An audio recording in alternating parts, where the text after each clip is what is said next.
We are used to thinking of the God of the Bible as eternal, singular, and absolute.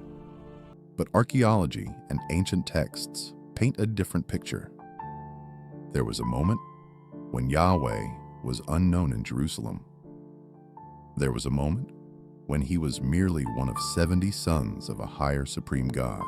And, most provocatively, there was a moment when he had a wife.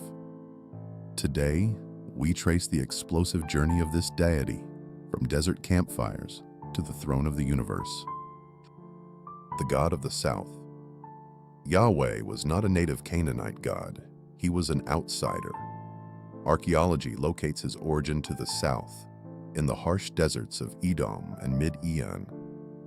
In the ruins of the Temple of Soleb, built by Pharaoh Amenhotep III, and in western Thebes, lists of Egypt's enemies mention nomadic groups called the Shasu.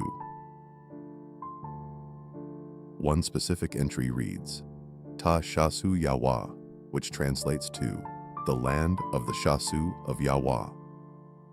To the Egyptians, Yahwah was a place name or a warrior god worshipped by wild tribes long before he ever reached the hills of Jerusalem. Look closely at this Egyptian inscription from 1400 BC. Top symbols, land of the Shasu. But underneath, the phonetic code reveals a name, Yahwah. Long before the Bible was written, the desert nomads already knew his name. The Son of the Most High. This is the most critical revelation. In remote antiquity, Yahweh was not the Most High. He was a son of the Most High. Modern Bibles were altered to hide this, but the oldest manuscripts from the Dead Sea Scrolls and the Greek Septuagint preserve the original truth in the book of Deuteronomy, chapter 32. It says, When the Most High, El-Yon, divided the nations, he set the boundaries according to the number of the sons of El, for Yahweh's portion is his people. The supreme father of the Canaanite pantheon was El. He had 70 sons. El divided the world among them, and Yahweh was simply assigned Israel, just as the god Chemosh was assigned Moab. Yahweh was a subordinate tribal deity. The rebel revolution. How did this desert god become supreme? The answer lies in the Bronze Age collapse. As Canaanite city-states crumbled, oppressed peasants, known as the Hapi-Ru, fled to the mountains. The established gods, El and Baal, belonged to the kings in golden palaces. The rebels needed a new god.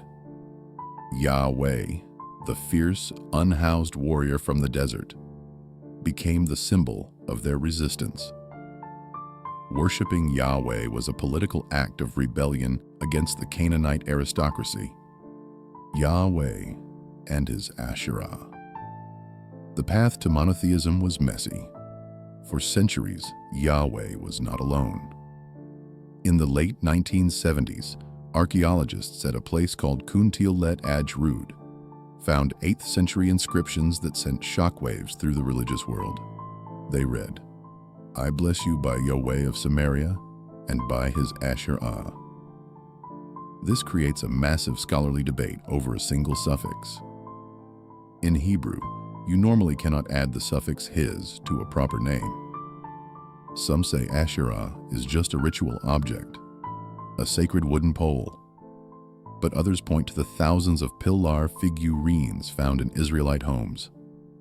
These clay statues are half woman, half tree. Whether she was a goddess or a sacred tree, one thing is clear. Yahweh had a female companion, a source of fertility and blessing, who stood right beside him in the temple. The divine divorce.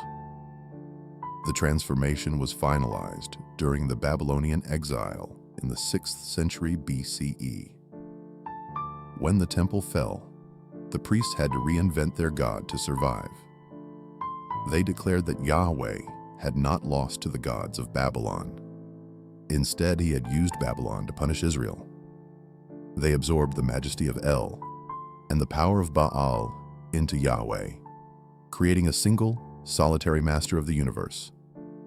His wife, Asherah, was violently erased from the official records, her statues smashed, and her name turned into a pagan abomination. Yahweh's journey is unique in human history. From a regional desert warrior, one of many sons in a crowded pantheon, he became the one true God. But the stones and the ancient scrolls still whisper the truth of a God born in the desert dust, who once walked alongside a goddess, and who rose to power through the fire of rebellion.